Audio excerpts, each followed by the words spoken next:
character, loud voice, strong will, anything to get myself on, big dreams, big steps, breaking less and building more. Take the weight, drop the pain, dust the fear and you push on. Big moves, giant steps into the shining light. Big moves, giant steps into the shining light. Hello everyone, welcome to Women's Space. Thank you for joining me today. I'm your host, Oge, as you know. And today, let's actually start with a quick icebreaker. You can share your name, your industry, your position, and anything pretty much entertaining or amazing about yourself. I'll start with myself. My name is Oge. I'm an entrepreneur. I also work in tech as a senior Scrum Master. And during my free time, I'm traveling or styling, as you can see. So, all right, okay, we see you. My name is Excel. I work in the music industry as an A&R consultant. I also co-own a label, and I've done a lot in music, basically. I also work with Pernod Ricard as a brand ambassador for a whiskey brand called Shivers Regal, and I'm also a podcaster. So, yeah. Thank you. Okay, quick question though, not to interrupt. Yeah. You said you're a co-owner of a label. What's the name of the label? There's no shame here. It's called Active Code. Okay. We just put out a new act called Code AF. Yeah, she's really amazing Afrofusion female artist. So, yeah. Okay, I'm Annastecia. I work in public sector for a government agency as administrative officer. And then on my own, I do a lot of in and out. I do logistics, I do event planning. I'm an editor, and I also basically flow in between different work. And like I said, I do tech too. I'm into cybersecurity and all. So anything interested in that space, I'm in, and I like to contribute my quota. That's me.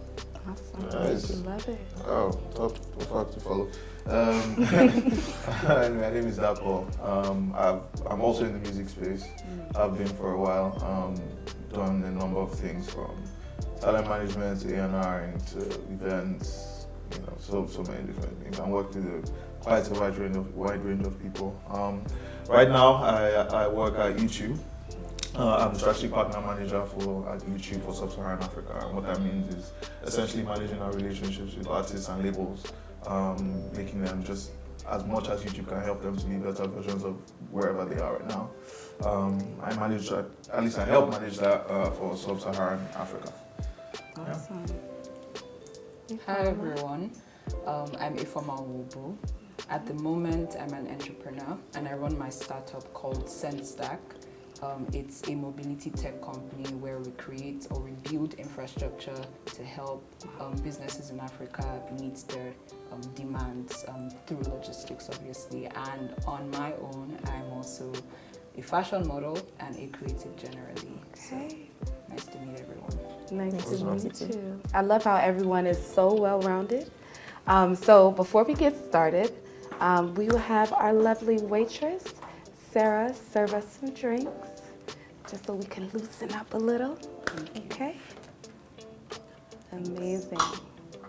All right, so for those that do not know about Women's Space, it is a safe space for women in corporate and creative spaces to have any type of conversation about their work experiences, from chit-chats about dating to chit-chats about just life at work and the journey into reaching your goals. That is what you'll get at Women's Space. Now the question may be, why exactly are men here? Because it's a women's space. For me, for Women's Space, we believe that in order for women to thrive and succeed, it will only be better with the support and just information. There's so much information that men know. If we're able to have transparent conversations and learn from each other, imagine where us women can be at.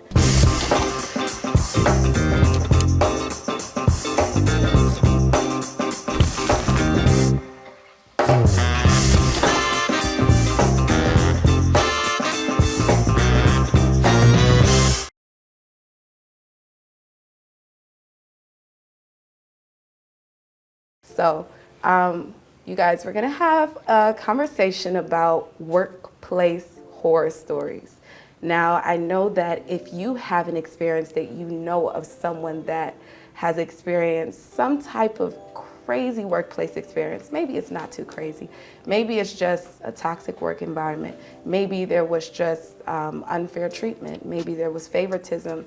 But I do know that our viewers watching right now have experienced such things. And at times, you do feel alone because these are conversations that we have with our friends. But you don't really see this publicly, like on TV or just on air, where people are actually talking about their experiences and also giving advice on how they were able to get through those experiences.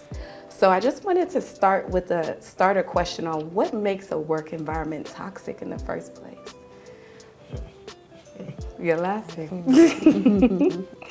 That part, I guess, Excel, between you two. I mean, that's a tough one. But What does not make it tough? yeah, but there are different factors. You're dealing with people from different backgrounds, people who are coming with their different life experiences, trauma included, people who have not unlearned certain behaviors and they bring it into the workplace. Also dealing with like a lot of insecurities. I think that if you were to if there's like a major factor with workplace Toxicity.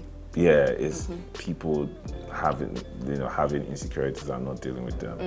You can't, there's nothing you can do to please an insecure boss. So you working in entertainment and music, both of you, kind of like, if you could shed more light on what that has looked like, whether you've seen somebody else go through it or whether you have gone through it yourself, you guys are clearly thriving, succeeding. So give us some advice. That's such a wild, wild west situation because the Nigerian music industry is not really structured. Yeah, we're not like most, like aside from like I guess people like us, you're not really in an office. Nah. So like it's, I mean everything is really, it's really on the go. I feel like that's the best way to explain it. But like when you think about it, if you think about it like that, almost the entire industry, because like there's no, I mean when you think about Nigeria, first of all, there's little to any sort of employment protection or employee protection sort of Labor laws. Like even if there are, either people don't know about them and nobody really follows them.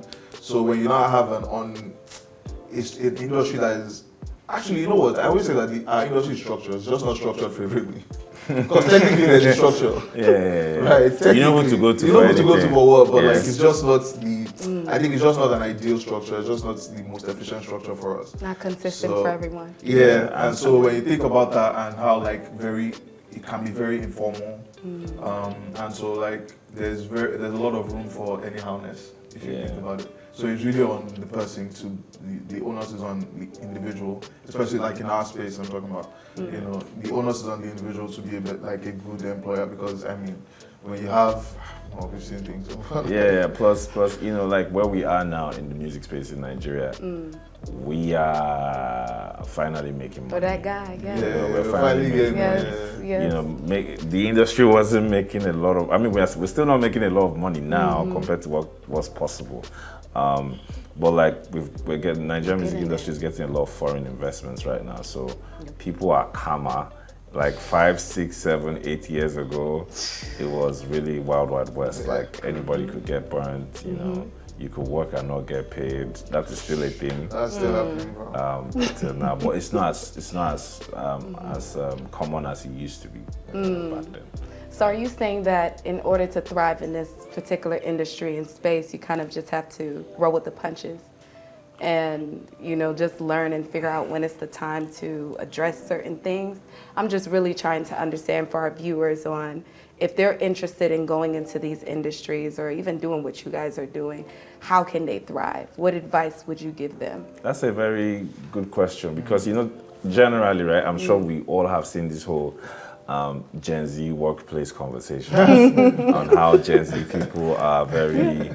They don't feel like Yeah. Oh, they speak out. Yeah. And some of the stories are very ridiculous. But I think the general thing there is like, I don't know if it's how we were raised. Like our generations, millennials, we tolerate Yeah. We do. a lot. We tolerate a lot. While They, on the other hand, they're just very vocal. So at first, when I started hearing like the Gen Z stories and experiencing them, I reacted the same way everybody was. Like, what's wrong with these kids? Like, what's going on? But then I looked at it and I was like, this should be like, if something is wrong, Call it out. Yeah. it shouldn't be, you know, an issue. I actually admire that about them. Yeah. Is that like they call it out when something is off or when something is wrong for them. I mean, to varying degrees, because like, you know, but like I think it's something, and I've been trying to do more of that. But like I love working with them, with like Gen Z, because when something is wrong, they call it out. Like, look, this thing is off. This is where you always need that person. It's not a conversation between you and the person. Obviously,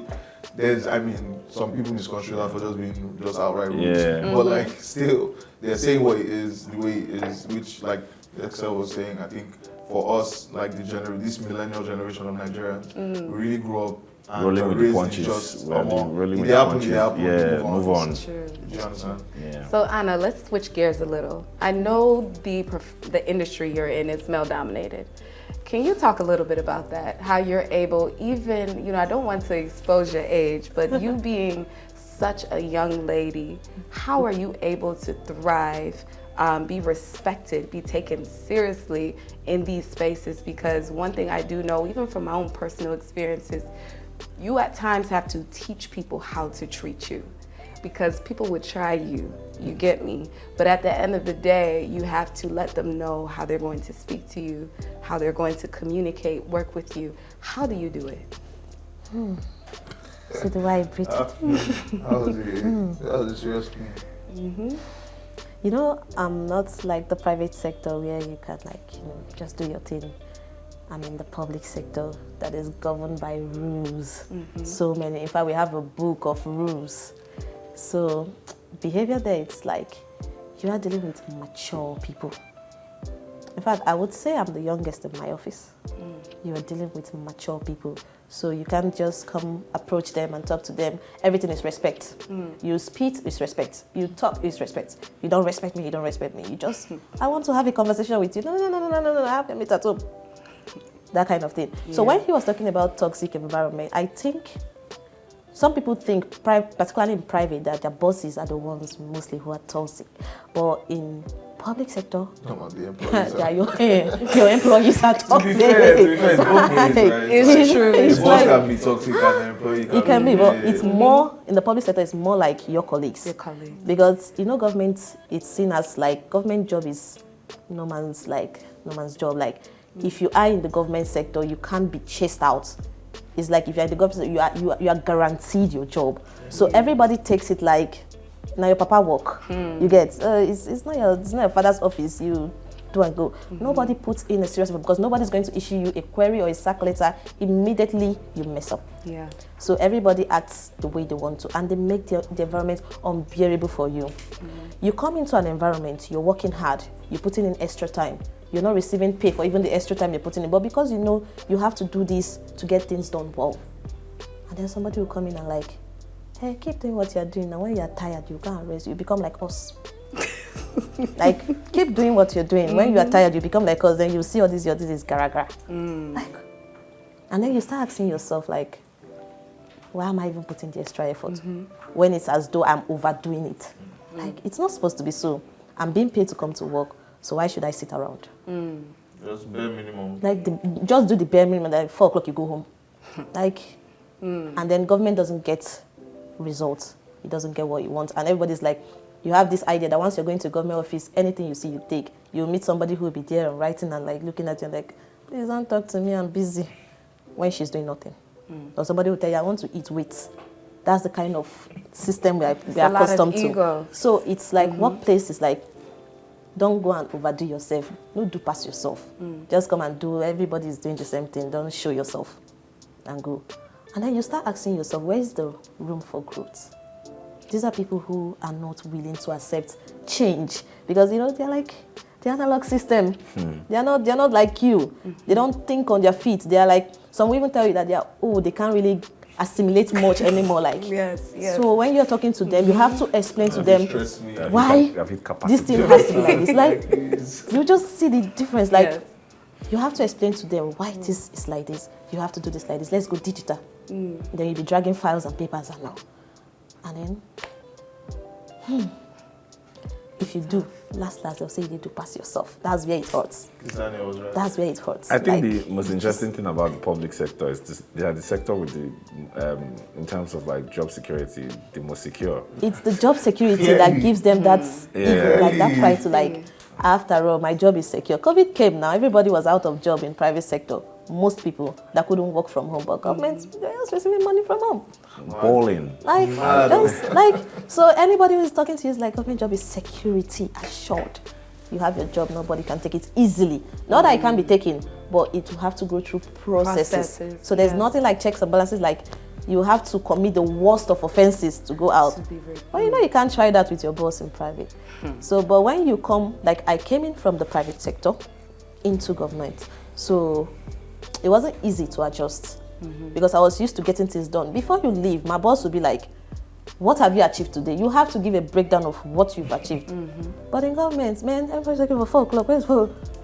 Let me go. Tomorrow can come. You can wait till tomorrow, you get. So when you bring that mentality into work and then you see people who are not like in that same shoes as you, it's difficult to adjust.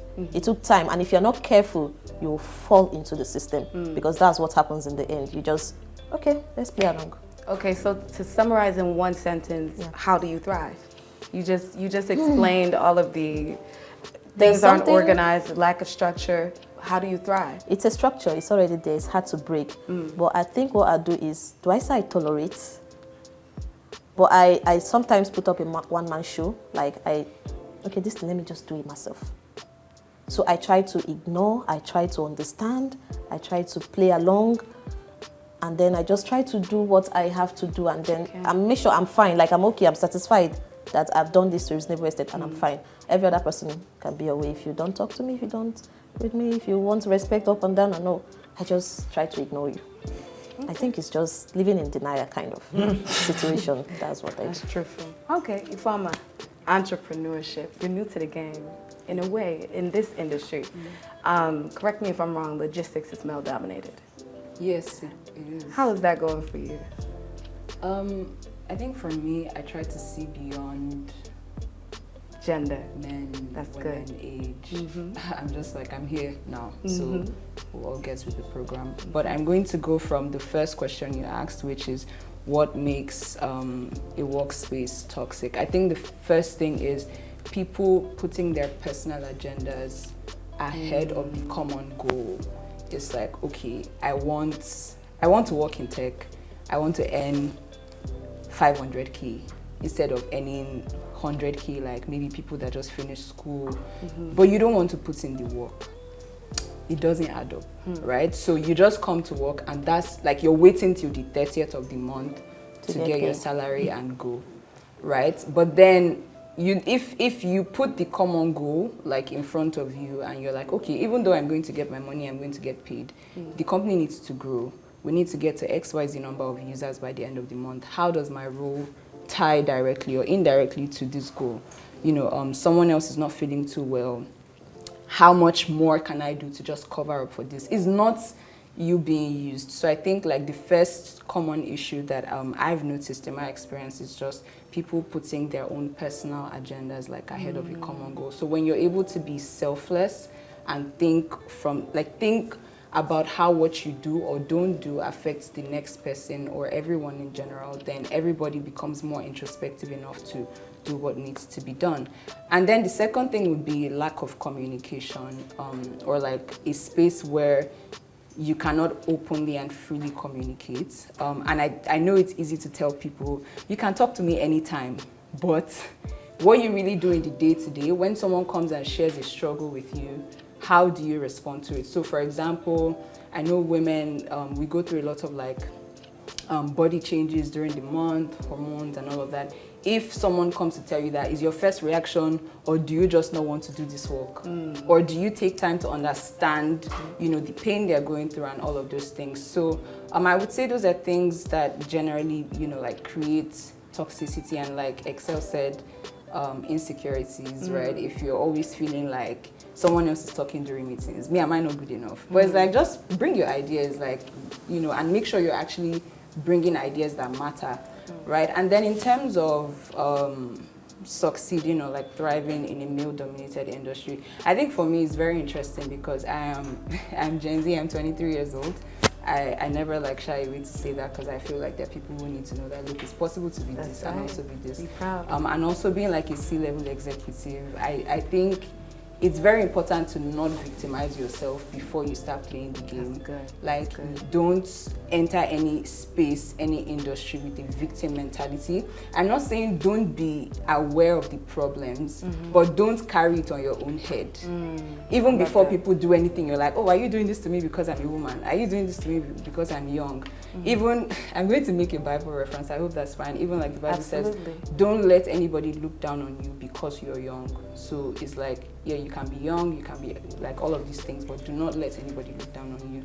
So I think it's very important to have that mindset first of all. And the second thing is actually be active, be involved.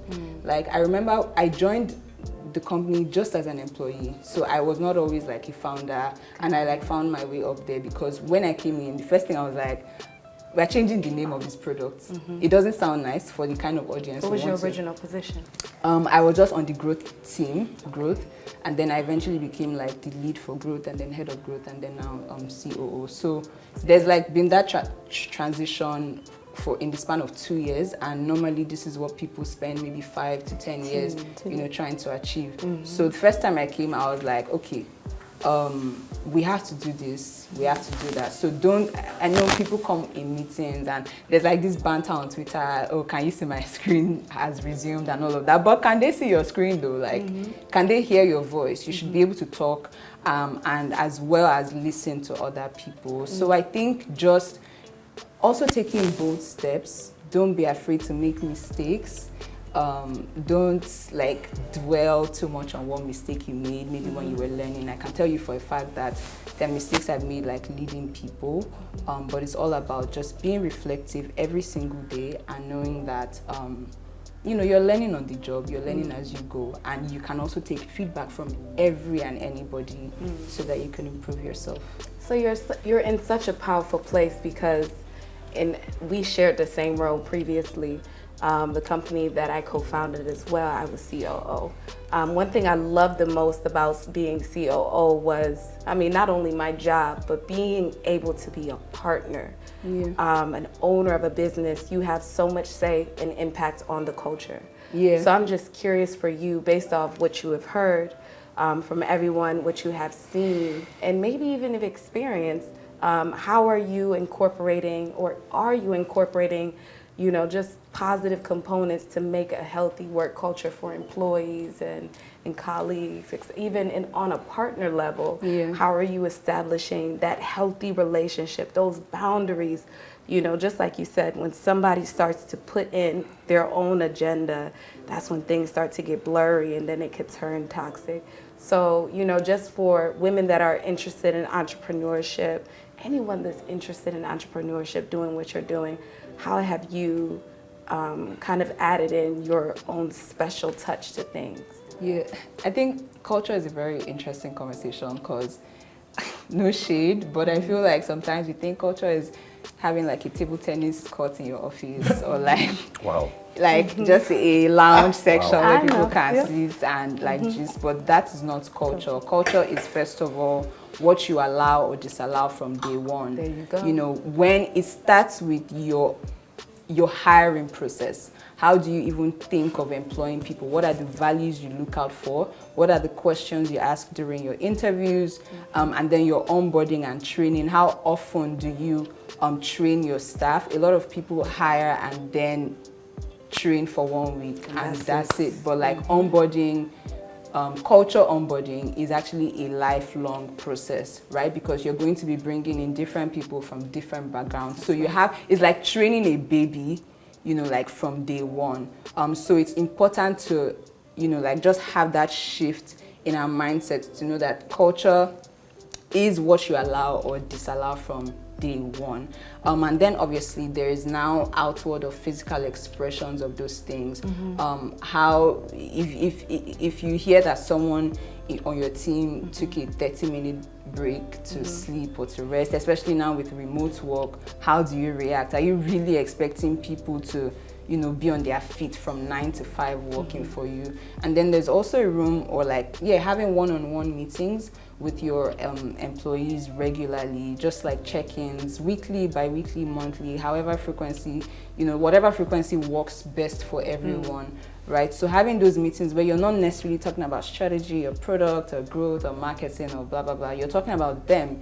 It's their meeting. They tell you what they want to talk about, because then you would hear, like you said, like Annastecia said, sometimes toxicity, it flows like from, you know, the employees, and you don't even know, because you're up there trying to raise funds, trying to like, so you have to make sure that people are actively telling you what is going on. And I'm not saying like structure it like gossip or anything, just like be transparent about all of that. And I would say, you know, like be very meticulous on the people you hire as your managers or as your team leads.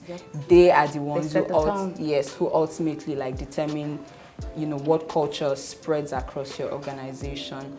But I definitely also believe in physical activities as well. You guys can play tennis, like you can play your tennis and ping pong, it's fine. But like just making sure that that is not what you assume is the core of like culture. I love that. That was great. That's a great point. It's great. So you guys, I'm very curious, and you know, here we're all about being transparent on women's space. I'm just very curious about the music industry. From what I've heard from the US, and I know things are very different in Nigeria, don't look at me like that.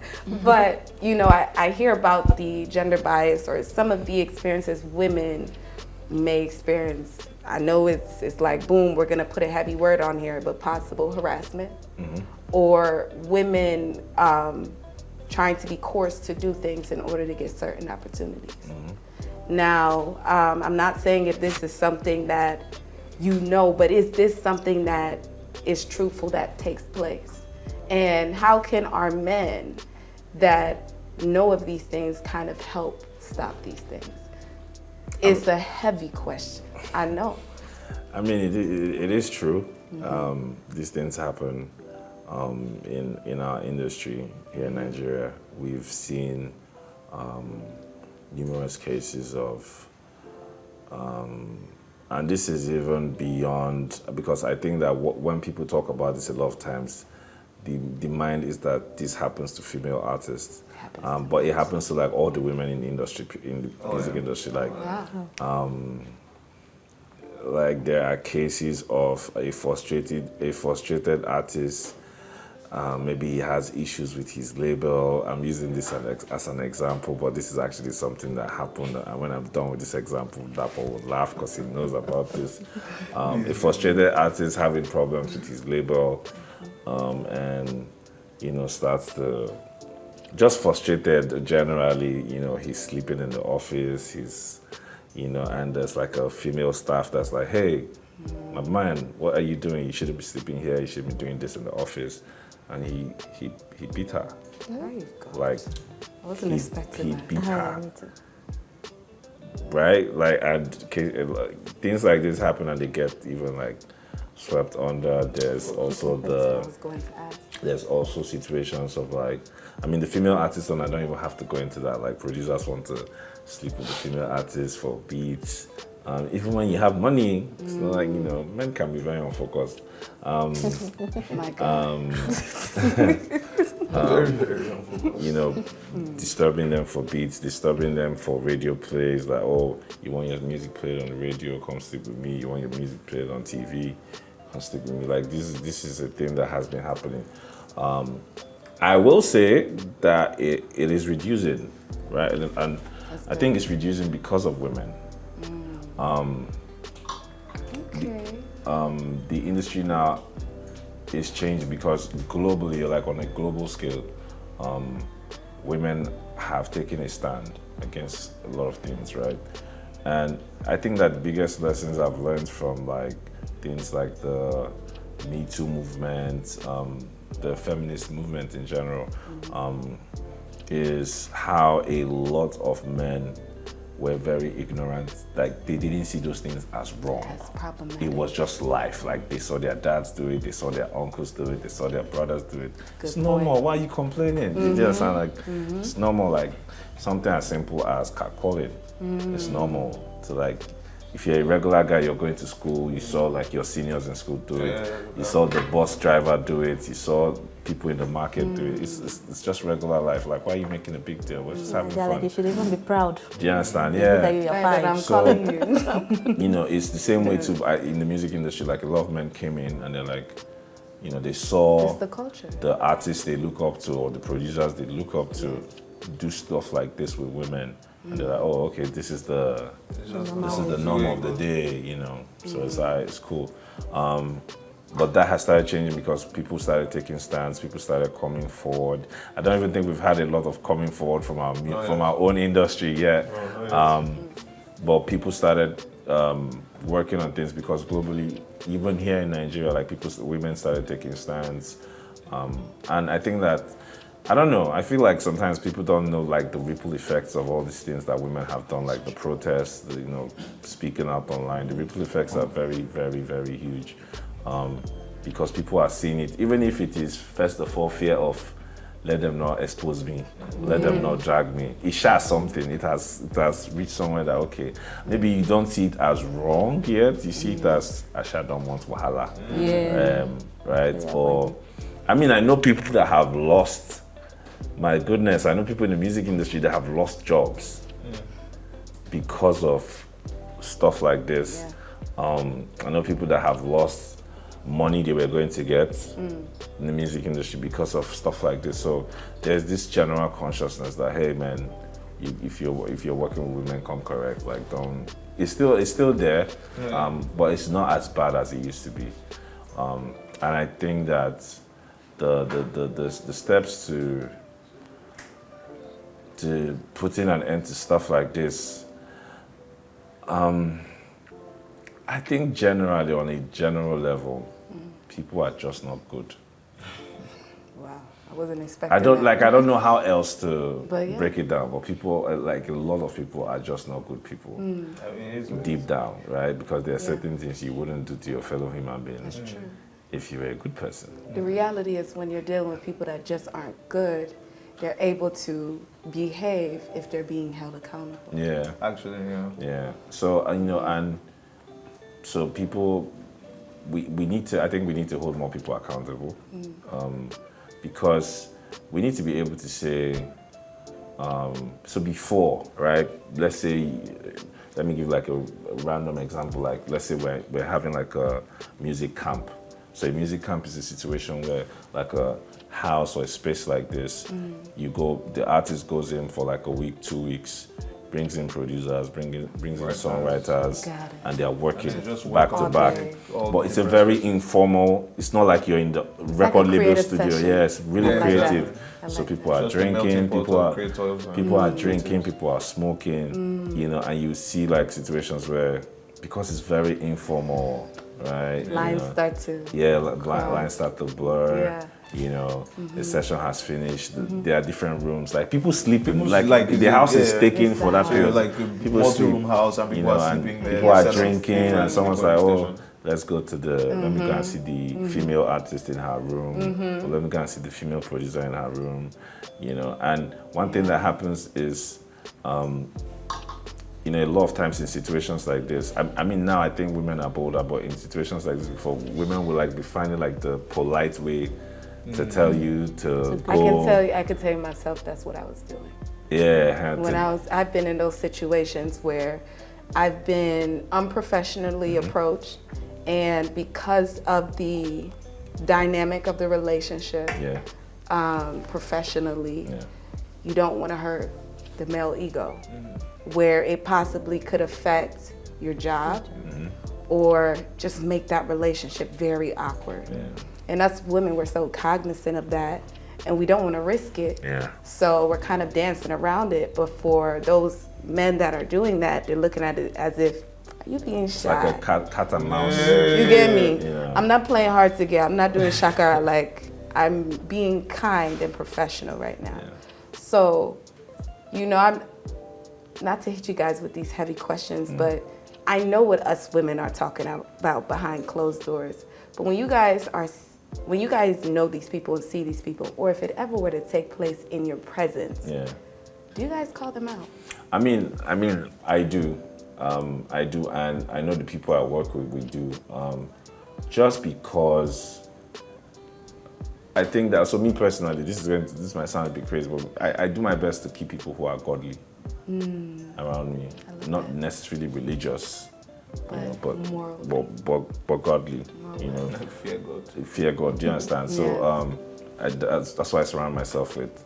I have been in a very, as a matter of fact, the thing that finally pushed me fully into the music business, because I was dabbling in music journalism.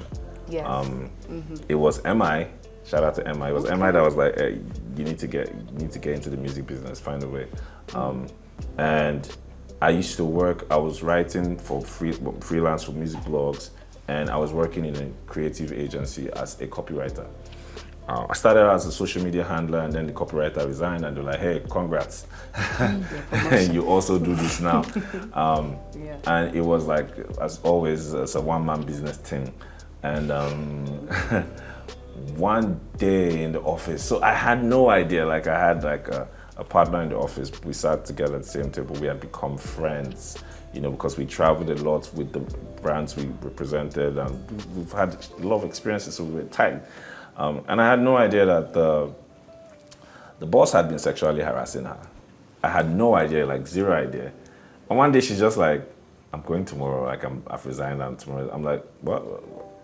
What? How? What's going on? She was like, she doesn't want to talk about it, but she's traveling. When she comes back, we'll see outside of the office and we'll talk. I was like, all right, cool. And then she resigns, and my boss then had the habit of, if someone resigns, he calls the whole office, office culture. He calls the whole office, and he trashes whoever just left. PTSD. Yeah, he trashes. So he's like in the middle of a trash session for my friend that just left. To cover his tracks. Yeah, and I still don't know what's going on, right? When the trash session, I'm like, this is normal rubbish. Let him do, and let me go back to my work, I think. And we had someone in the office who was like an intern. She was like a facility staff, so she started out as a cleaner, right? And then she went to university, and from there we now made her an intern and got another cleaner, right? And this is like, she is at the low level, she's low level staff. In the middle of this man's trash session, like she stands up, she's like, shut the fuck up. Wow. And like, you can imagine the shock. We're like, huh? What? Just like, shut the fuck up. Like, you were harassing that girl. Oh, wow. You wanted to sleep with her. She spoke up. Yeah. And I was like, and apparently all the girls in the office knew, right? Because it was also happening like, and he was like, you know, you've been you just frustrated the girl and whatnot. Even me. When I was in the cleaner, used to sleep with me. This, like, bro, we are in shock. Now that's a woman that's had it up to. Right, like, we're in shock. It's one thing for a woman to actually like come out and say that happened. Bro. It's another thing to say right to the person. Bro. That frustrated in front of everybody. Do you know how like? Yeah, and he had a second in command. The second in command was a married woman. He was like, you, the married woman, right? You know about these things, but you cover up for him because he's sleeping with you too. Oh my God. So it's a whole telemundo type thing. And the guy stands up, walks up to her. Like, you know how football defenders, like Sergio Ramos, them, like they'll clear your leg from the ground. Like he cleared her leg from the ground. I started dragging. She had like this. Are these braids? Yeah, braids. Started dragging her. What? Braids on the floor, right? So I stood up and I like pushed him. I'm like, "What are you doing? Like, are you all right? Like, what are you doing?" And he's like, "Excuse me." I'm like, "Listen.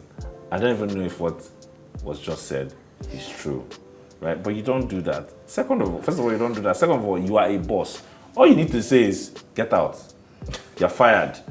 Shikena, all this kicking and dragging thing it's very unnecessary. We don't need that. He Now was you like, look guilty. he was like, okay, I hear you. You know, have you been in this situation where two people were fighting and you went in the middle and you separated fight? No, And the person did like, I'm he good, has I'm heard good, you. I'm good. Like, come back. That's what the guy did. So he went back and he was No like, way. going back. So this time I now pushed him and he fell. And it hurt his ego that I pushed him to you. And so he stands up, he's raking at me and whatnot. It hurt only his ego. That's Can I clap for you? And then he pushes out to the ground. He falls to the ground, and this time she's gotten up, and I'm like holding him. So she's this still is raking bad. for me, for her. The married woman had gone to the toilet, locked herself, was crying. The rest of the office is like, bruh, what? And everybody. put very in their interesting thing that resignation happened was we did not know there was somebody in the office that recorded everything on video. Oh, but shit. it was useful. I'll get there. I love What kind of just is this? Like, So real life. the So whole podcast. like I've shared this story publicly. She's outside. She's now standing in front of the building, and it's like an office block, so different offices, and she's shouting and re-saying everything. So people are coming out of their offices. hear more. You know, he was so embarrassed. You know what? He got That's into his- actually good. He For, got like, into no, he got into his car and drove off. Now this is where this was the day I resigned. But if you and do resign that day, there's what other day? No, let me tell you what really even triggered. Like after everything I had seen, there was one more mad thing he did that day that really triggered me, and I was like, I can't work here. Bro, I'm overwhelmed. He got home, right? He got home. Meanwhile, this babe is even the person that has the key to the office. So I called. So he got home and I called him. I was like, I know you're pissed at me and shit, but just so you know, that babe has the keys to the office. Like we need to change the locks, and new part. He was like, oh, okay. So he called someone to change the locks, and then he now goes on our office WhatsApp group and he's like. This is like an hour or 2 hours later. Like the rest of the day, the office couldn't work. You can imagine something like that. Everybody's like, Okay. nobody's doing anything. The woman finally comes out from the toilet, also packs her things, goes home. And so everybody's like, what the hell? What the fuck was that? What was this? And then he goes on the office WhatsApp group and he's like, sorry guys about what happened today and all the drama in the office. I'm sorry that you guys had to see that. Next time I wouldn't do that publicly. I was like, do what? I'm sorry. What? You beat her publicly. yeah, I was like, We didn't miss that. Like you do the assault privately. yeah, so it means assault. basically I'm like, Like you actually. I was like, this is interesting. Okay. Mad thing. So on the spot, Bro. I left. You know how you leave your WhatsApp group. So as I left the WhatsApp, everybody in the office was like, what does this mean? I'm like, I'm gone. Like, It's done. what am I looking for here? And then I left. I resigned. And the brands we had heard. So they were calling me and they were like, because I had good relationships with the brand people in different places. So they were calling like, Excel, we heard this thing, what the hell, like they even, two brands they offered me jobs. I was like, nah, I don't want to be connected to this thing again in any way. I don't want anything that reminds me of this, but I left that situation and maybe like a week later or 2 weeks later, Transion offers me a job. And paying me like ×3 of what I was collecting then. And from Transion I entered Boomplay, the rest is history. Quick question, 2 questions actually. Yeah. Was there backlash for you and that young woman that spoke out? Yeah. Do you know where she is now? Because what I've seen at times is that when the woman speaks out, you see how you're getting more opportunities, you were like the hero. Yeah. It's the complete opposite for the woman that speaks out. Very good, because I need to tell you what happens next, right? So one day on Twitter, like conversations about office madness was going on. So I did a thread, but completely anonymous. I didn't even say it happened to me, right? I just told it from like a third person. One of you. But of course, my co-workers are following me on Twitter. My boss and that other woman, they're following me on Twitter. That day was a mad Do you understand? So that woman, the second in command, she's calling me. Instablog takes my thread. My goodness. Yeah, Instablog. And this is like, Instablog now that's washed more. That was peak Instablog era. Instablog has posted it and whatnot. The banks, other people that we worked for, they'd seen it. So they all know the gist. Like people are calling me, mention his name, mention his name. I'm like, nah, it's not my story to tell. It's not my story to tell, so no. And then the woman that was second in command, she calls me because we were actually close when we were there. We were good colleagues together. She's like, Excel, you need to calm down. You're making this thing. It's not a big. I said I didn't even mention. If I wanted to make a situation here, I would mention name. And she was like, you don't even have proof. As it happens, I was with somebody. I did not know. Wait, who said this? The woman that was his second in command. Yeah. Oh, she's still working for him. Yeah. After this. And as it happens, I was with someone who used to work with me then, but we were together at the time when this phone call was happening, so the phone was on speaker. And the guy was like, so I called the call and he was like, I've resigned, but they refused to pay me. And so I sent them an email. I was like, what was the email? The email was the video. Oh shit. I was like, okay. And then he was not like, but you won't believe what happened. Like, what happened is the guy was very afraid. So he goes to find the girl that he beat up and whatnot, and met her mom, met her parents, and she's from a very small background. Like, the family was struggling. She's the first person in her family that went to uni and whatnot. Gave them like a lot of money, employed her again, promoted her. And that's how. Because I met her like years later. She wasn't working there. She was working. But I was like, how could you, like, why did you? She was like, listen, my mom was like, this is life. This is what happens to women. Get over it. Move on. See, and that on its own is what we need to stop. And I get it. It can be very scary. I've even experienced certain things myself. But one thing I do know is that when you keep things going, it only gets worse. It only gets worse. So I do appreciate you for sticking up, and because, many people will stay silent even when they see it taking place because they don't want to lose what they have. So kudos to you, Excel. Thank you for the gist. Yeah. That's one of the craziest things I've seen in my life. That's some wild ass shit, man. So it's very interesting because, I think I've been very lucky. I've worked with, and now that I think about it, all my managers, especially all my direct managers in music, have always been women. Yeah. And I've never, it didn't occur to me till last month, till December, when somebody was saying something. Even now, till now. So it didn't even occur to me till last month where somebody was saying something about women managers, women bosses are terrible, blah, blah. So I'm sitting down there thinking, it didn't occur to me to the point where I didn't even realize that I had female managers. So I was just like, I don't think I've ever experienced a female manager. And I thought about it, I was like, I've only experienced female managers. But I've just been lucky in the sense that I've had great female managers. But I always think about if that was ever to happen, what am I going to do in that situation? I've always, at different levels of my career so far, sort of similar things. I've not, definitely not anything as crazy as that, but just comments here and there. Oh, your ass looks good in the jeans today. And then, something like that happens in the office and everybody's like, brother, from where to where? Do you get what I'm saying? So I've been very lucky that, especially in the spaces I've worked, and I can say I've worked at Chocolate City, I've worked at Triller, now I've worked at YouTube, I've worked in other places, but those are the three names, I guess recognizable names that people would know. And again, shout out to Emma. Emma really created a culture at Chocolate City where that was very, very, just open and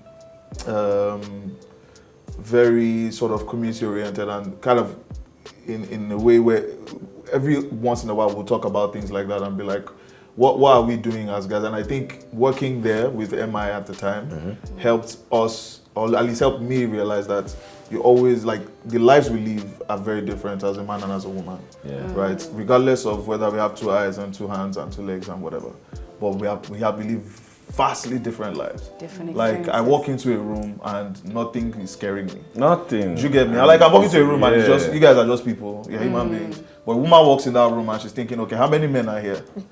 How many? Do you understand? All those things we don't think about because we don't really understand. You go into a bus and a woman sees she's looking 95% men. And she's like, yo, I don't want to enter the bus, right? And for me, I'm like, let's just go. And she's like, oh, do you get what I mean?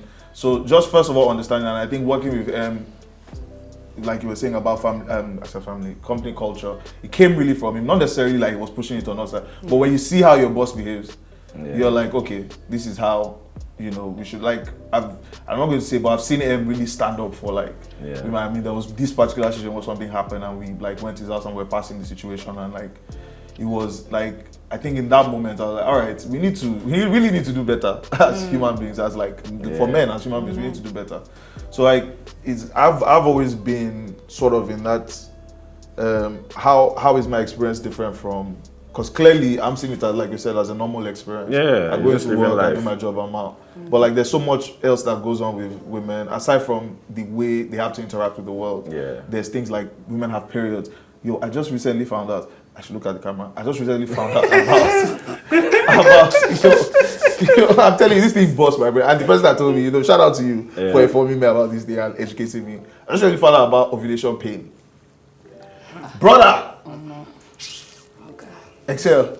I know about this. Where you been, bro? Women don't have like, we only have like 1 week where we're Yo, fine. that's why I found out. In a month. That's why I Yeah, found we out can that have- it's just 1 week Because you have every your month. pre-period week, the period week, then post-period. Like, bro, there's only 1 month where they are normal. That's if you can even call it normal. One week. Just only 1 week every, 1 week. every month. That's Not 12 yet, weeks in so a you won't year. even have the 1 week. And I'm sleeping till 11 a.m. every day. I'm just like, do you get what I'm saying? Through the holidays, I'm just, I day. Yeah. Do you get me? When work starts, I'm back at 9 and everything is just normal. So just understanding like that in the workspace. And I think one of the reasons why is because I was talking to somebody recently and I was saying that, oh, one of my colleagues is going on maternity leave.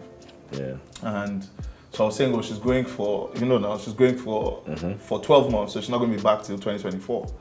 And it sounds ridiculous because I go 2024 and I'm like, well, it's 12 months, she's going to have the baby, she's going to have 12 months to bond with her child. And then she can come back to work. And then I realized that, because I was saying that and then somebody was like, we're in Nigeria, 3 weeks, you're back. And I'm like, so I sit down there and I'm thinking about it, I'm like, that is so wild. Wow. You have a whole baby, you carry this baby for 9 months. The baby is Nobody helped latched to you. you still. And then 3 weeks later, regardless of what you're feeling, people go through like postpartum depression, so Postpartum much depression. shit. Yeah. And it's like, enter Lagos traffic, I must see you at 9 a.m. Do you get what I'm saying? I don't want to know what's going on, I must see you at 9. Maybe this person had a child. Like, Brad Dolapo had a baby. Yeah. He's on paternity leave for 4 months. Yeah, I'm like, I was going to like say we that actually there's need this. I love that now. though, Do you get what I'm because you saying? can't do it alone. They just You started. can't. And so it's, for me, it's like understanding that the experiences are so wildly different, and now understanding that nothing is normal. Yeah. Do you know what I'm saying? So even no matter the interaction I have with a woman, like it's not, I can never see it You as can normal never. because That's it could be wrong, Yeah. right? And just being able to get that sort of feedback and say, okay, this thing you've done, and I've made mistakes, so I'm not going to lie, Normal. I've made some Yeah. crazy Normal. ass mistakes Normal. and like just done some wild ass shit that I didn't even know was like. Wild. Do you get me? When you go back and you think about it, even if it was just like a word you said to somebody, you're like, that was wild as fuck, man. Because like I had no place saying like it was Why this? why this? Why Do you this? get why this? So it's like, you know, you think about that and you know, it's like it's so crazy. And then going back to like, and that's just one part of workplace toxicity. Yeah. Do you get me? Because there's all the other things because there's toxicity towards men as well. But then when you add that to all the shit that women are going through, I'm just like, look, I'm fine. Don't worry, you guys. I'll take that one. I think that another thing, like another side of this is, so because like when you work with, because I too have worked with a lot of female bosses, right? And all of them at different points have experienced male madness in the office, especially, be it from superiors. But there's also the interesting part of the subordinates very much. Yes. See that Male subordinates. have issues with challenging A woman being a woman at in top. with a authority. woman being This the one boss. is Simply not even because it's a work woman. with- Of course, Nothing else. Even General your thing. gate man, like in your house, just doesn't like the fact that you have a nice house that he's the gate man of. Like, why should a woman be my Like, boss? it's like, why?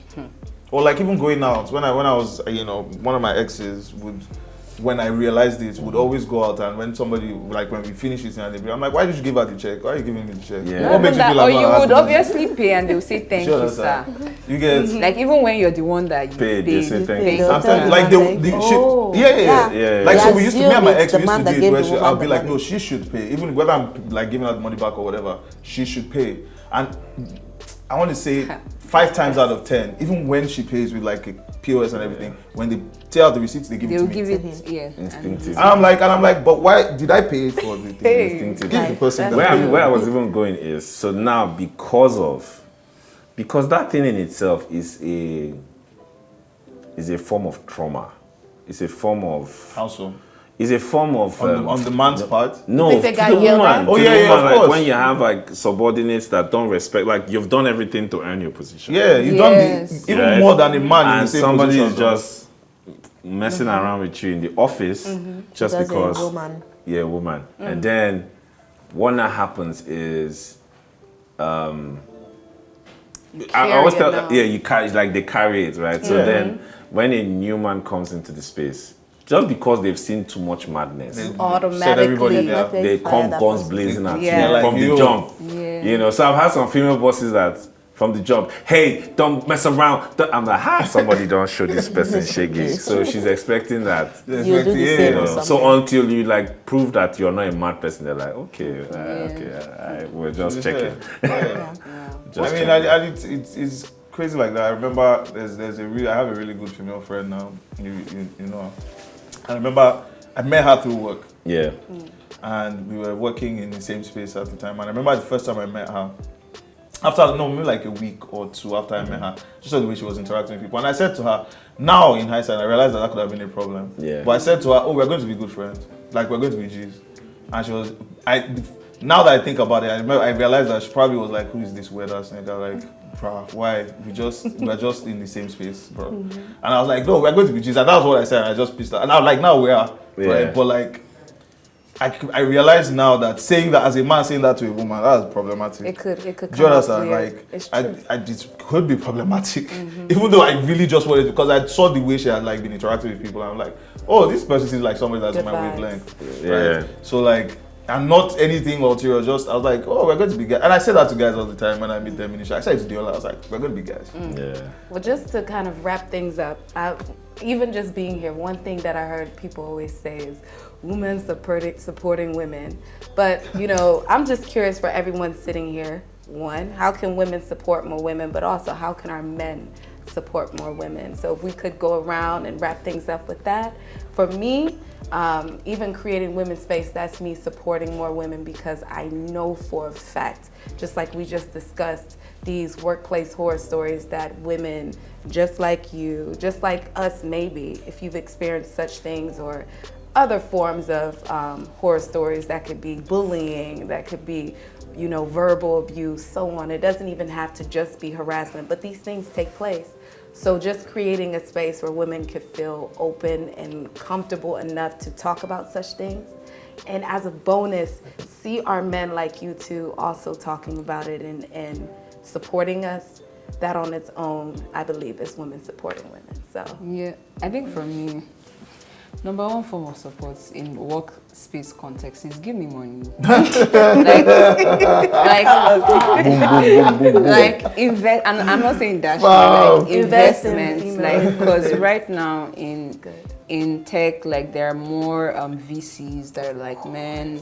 Obviously, there's more like female-led funds like coming up the now. U.S. women get less than 3%. Exactly, and even at that, there's still other like quotas that I guess investors sort of look out for. Maybe they'd rather invest in fintechs before they will now reach e-commerce / logistics. So just if you're trying to support my business, or if you're trying to support me as a woman or women generally, invest in more female-led or female-owned. It could be completely owned by women, or it could be led. It could have like a woman or women on, like, you know, the leadership team. So I would say definitely anything you're doing outside of that, for me in workspace context, is eye service.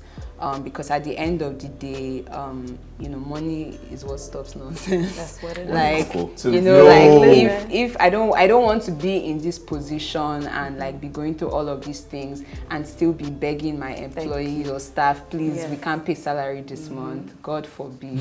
So that's the first thing. And then secondly, I would say like just creating like an open space for, you know, like these conversations to happen. And thirdly, like, you know, holding, you know, people accountable.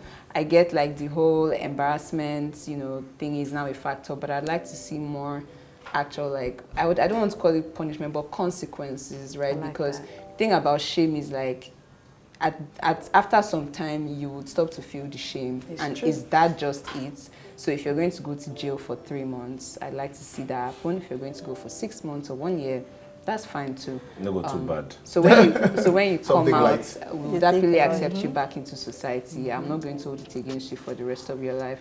But I would say that, and that's it for me. Also, I personally, I think the biggest thing to sort of help the situation is men being more aware of the experiences of women. That's good. Right, so like for instance, you think about like hell. I just found out about ovulation, like pain. Yeah. Right now, I'm understanding. That's a big age. You get me? Like my shoe size and my but you know, just understanding that and understanding, like we were joking about it, but it's real. Is that women have 1 week of normalcy every month, and being able to understand that, so you know. And understanding not just what's going on with their bodies, but just their experiences in general, and then us self-correcting accordingly. Because at the end of the day, whether we like it or not, no matter, I mean, we're trying to change it, but like the world is run by men. And until we start to take the account of everybody, I mean, take the experience of everybody into account, we're not going to have a balanced world. We're not going to have an equal world. The same thing we think about like racism. The world is run by white people. And until they start to take our experiences and understand like where we come from, we're still not going to be equal to them. So I think it's for men, however that's going to happen. Now that I don't know, whether it's men just educating themselves and going off and doing that, which you know some of us are doing, or being educated by the people going through the things, women, or whatever the case may be. I think just once we understand, because I think, sorry to all the men out there, I think men are we are, how do I say this nicely? I think we are pussies. And I'll say that because if we went to have the shit that women were going through, this world would have burned down. Of course not. So if we start to understand those things, the things will change quickly. So I think that's, for me, that's where it is having men understand more of the experiences. Like, men are out here saying period pain ain't shit. And then you do small simulation and they want to die on like number 2 or 3 level of the pain. Like, you know, they do all those things where they put things on men and like, oh, try it out and see, and then the men are almost dying. But like all your life you've been saying, no, it's nothing now, she can just go about her business. And it's like, no, she's curled up in a ball in her house because she can't leave because, you know, it's like there's pains in her stomach, you know, things like that. And so I think men understanding a lot more, and not knowing now, understanding what like the experience of a woman is on a day-to-day basis, I think it will help to go probably the farthest in you know, having a better sort of world. Okay. I think my focus is going to be more on that women supporting women part. Now, there's this thing out there, people have this perception that a female boss, like a woman who has tasted power, is very aggressive. Like she's very wicked. In fact, she doesn't want to stay in the same space anymore. She always wants to show herself that she's at the top, don't talk down on her. But I think it stems more, just like everyone has said, from the experiences these women have. It kind of builds their side that every time they're on the defense, they don't want to be treated lower than they should be. When they're in the midst of other men like them, they are like always on their toes, waiting for who will disrespect them, like, don't disrespect me. So, but one thing I want to say is that in everything we do, in as much as we ask men to support us, women have to support women. It's something that we need to emphasize so much, because you come into a work environment, you're a young girl, and then you meet someone who you admire, who is already of a higher status in the same organization. You start looking up to her, and then she starts looking at you like you're trying to take you're trying to take her place. Yes. Like, oh, with time now, this one will grow up and now start competing with me for power. Or maybe she would, okay, she's all fresh and young. With time, attention will just divert from my own intellect as a woman who has dominated the space to her because she's coming up. It's a mindset where women feel as if only a few of us can exist. Can exist in a space. Crabs in the bucket. You see them it's giving, tokenism, no? you see them giving teamwork, and they're like, if we pair these 2 women together, it will be a problem. That it's better to pair her with men. And then you start asking, what? When we are fighting for our own space, within ourselves, just 2-3 people, they can't work together. You tell this person, work with this woman. No, I can't work with her. I can't deal with her. But put her with 4 or 5 men, she's willing to work. So it's like we have to work on ourselves as women. When we get to the top, when we see younger ones, we pull them up. It's how it works. So we can't keep saying men are doing this to women, and then when we see women in the same space, we want to kill them. And want to like, you're a small girl where I am. No, don't wait till you get to your turn. Bring them up, and that's how we support ourselves. Yeah. I think that generally,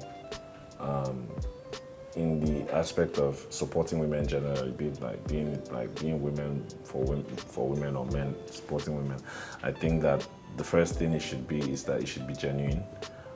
We've gotten to a place in the world where certain things are seen as cool points. Performative. Very performative. That's and good. Supporting women has become one of those things. But what we really need to see is genuine impact, right? That's my word. Genuine impact. So I think that anybody who is interested in that should always, and everybody should be interested in supporting women. But examine yourself. Are you doing this for, what are your intentions? What's your heart saying? Are you doing this for cool points, stuff you could put in your resume on LinkedIn and things? Or are you genuine about it? Why this is even important, because if you are genuine about it, this affects your day-to-day life as a person. How you deal with your, maybe your cook, she's a woman, your waitress in a bar is a woman, anybody in your office, because if you're genuine about it, the change would really reflect everywhere. In you. True. And then for with men, oh my God, with men, I think that one of the things that we should do is give opportunities to women. And when we talk about giving women opportunities, a lot of times men react to the conversation in a so make I just do it because she's a woman, stuff like that. I mean, if you've worked in a be it corporate space, be it even informal spaces, women are efficient. Yes. Yeah. Men tend to. Men tend to gloss over details and finesse at the end. But women are thorough. They pay attention. In everything. Love and work. Women are thorough, but men, it's because they've had to be. Yeah, men we want to gloss over everything and just reach the end sharp. Look where they go. They package it and so move.